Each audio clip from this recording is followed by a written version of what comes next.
Ted Watterson was a detective with an excellent reputation. Tonight, Ted was discouraged and was telling his friend Bill Leonard about it. The chief called me in this afternoon and told me if I didn't show some results in this case, he'd have to assign it to someone else. Now, that's the case of the disappearing professors, isn't it? Yeah. How four of the country's leading scientists could disappear without leaving a clue is beyond me. Say, how about bringing me up to date, Ted? Well, about 15 years ago, 4 men made up the board of directors of a scientific society. They had to expel one of the members for illegal experimentation.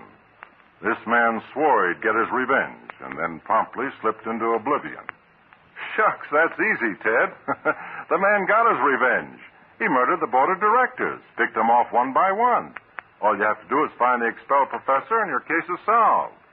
Oh, you think so, huh? What if I told you I have found him? Yeah? Where? Riverview Cemetery. He died 10 years ago. Well, that's that. What was his name? Marcel Dudevant. Forget about your case for a few days. Why not spend Saturday and Sunday at my country place with me? See, that's an idea. Okay. Hey, get your things packed. We'll drive up this afternoon. Bill's summer place was far from the cry of the city. Its houses, its people, and its ways had changed little in the past 50 years. And when the 2 men finally arrived on its main street late that night, they found the town deserted. Their car slowly wound its way up to the street where Bill's house stood. And they were about to swing into the driveway when Bill noticed a figure trudging along on the other side of the road. He turned his spotlight on the man, a neatly dressed, bearded fellow who called out to them, "That you, Bill?"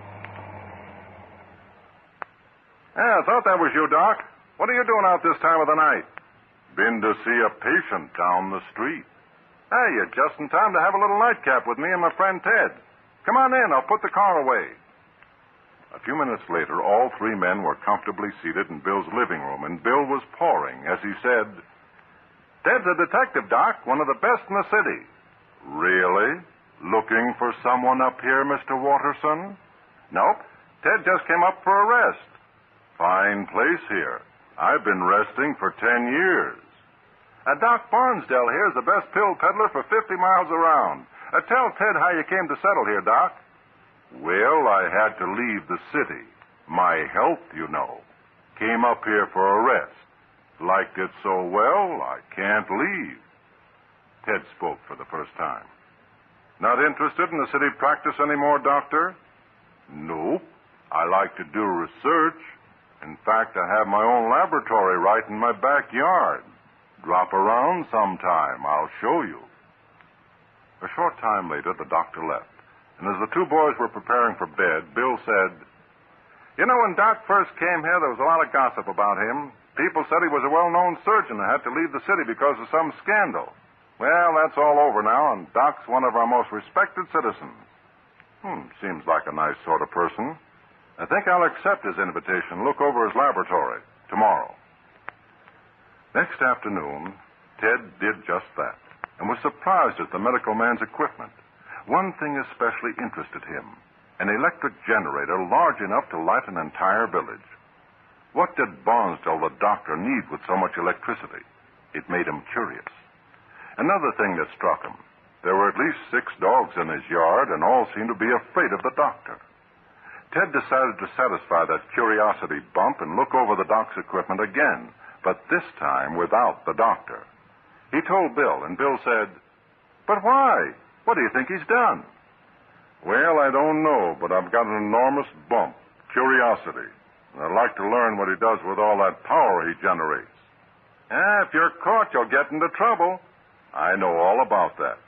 Want to come along?" "Nope, but I will." Late that night, the 2 men crept quietly over to Dr. Barnsdell's laboratory. Ted went inside while Bill kept watch on the outside. What Ted was most interested in was the basement, but a careful search revealed no way of getting down there. As he was about to give up, he looked into a closet. There was nothing but an old sweater hanging on a hook. As he reached to inspect it, he slipped, and to save himself from falling, he grabbed the sweater. The result was spectacular. One of the closet walls rose slowly and silently, revealing a stairway to the cellar. It was dark, but Ted managed to make his way down a step at a time. At the bottom of the stairs, he stopped and listened. The soft hum of a generator and motors reached his ears. Then another sound. A dog barking. Then came still another sound. I don't know it. Well, maybe we can. Men whispering. Cautiously, he turned on his flashlight and swung the arc around the room. It rested on a sight that made Ted's body go limp. There before him, securely fastened to a glass pedestal, was the head of a large dog, barking.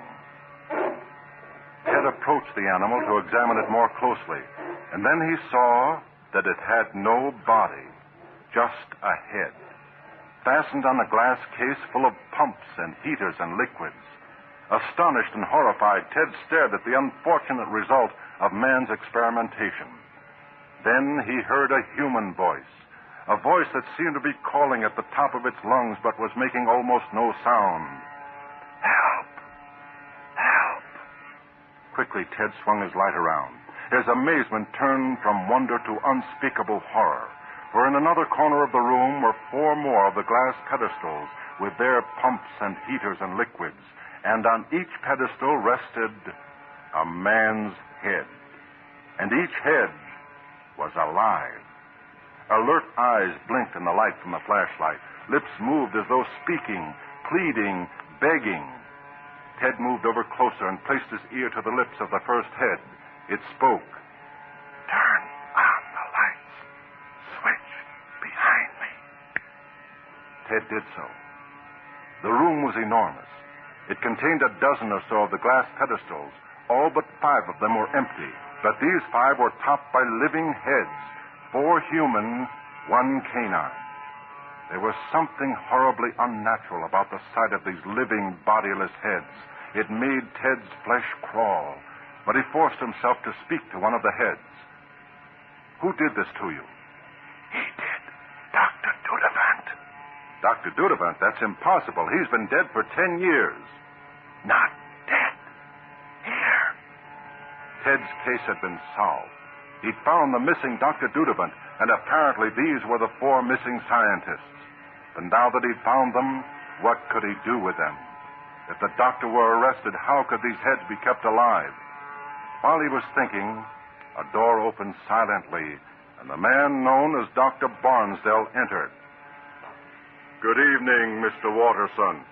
Good evening, Dr. Dudevant. So, you've discovered my identity. I have, and I'm placing you under arrest. Placing me under arrest? Do you think you'll ever leave this place again? I certainly will, and you're coming with me. I have other plans, Mr. Watterson. I'm going to place your head on a glass pedestal as I have the others. You'll be in good company. Look at them, Mr. Watterson, 4 of our most brilliant scientists. You'll hang for this, Dudevant. I don't think so. Without me, these heads would die, and the greatest discovery in medical history would be lost. And besides, Mr. Watterson, I've always wanted to add a detective to my collection. Well, here's one detective you won't add. I'm going to leave you here. There are 4 trapdoors in this room. If you step on any one of them, you'll be dropped into a cell below. Once that is accomplished, you can be easily handled. Good night, Mr. Watterson. The doctor turned to leave, but before he could reach the door, Bill's voice was heard from the closet door. Hold it, Doc. I got a gun. Don't move. With a snarl, the doctor whirled, and as he did so, Ted grabbed him. The struggle was short and decisive. Dr. Dudevant was captured.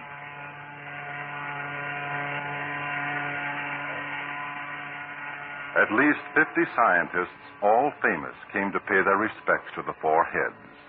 All 4 begged to die rather than continue their horrible existence. The motors that pumped the life-giving fluids into the heads were turned off. The eyes closed, and eternal rest overtook them. Dr. Dudevant was tried, convicted, but cheated the law by committing suicide. So ended the case of the disappearing professors. And now, I'll return in just a few seconds. Meanwhile, listen to what your announcer has to say. I hope I haven't frightened you with my eerie story. If you'd like to hear more, be at your radio when we meet again for another spine tingler. In the meantime, this is Sidney Mason assuring you that there are no spirits, no black magic, no supernatural, no criminals roam the roads. There's nothing to be afraid of, really, but just the same. Lock your windows and doors. Pull down your shades. Cover up. You never can tell what might happen. So long.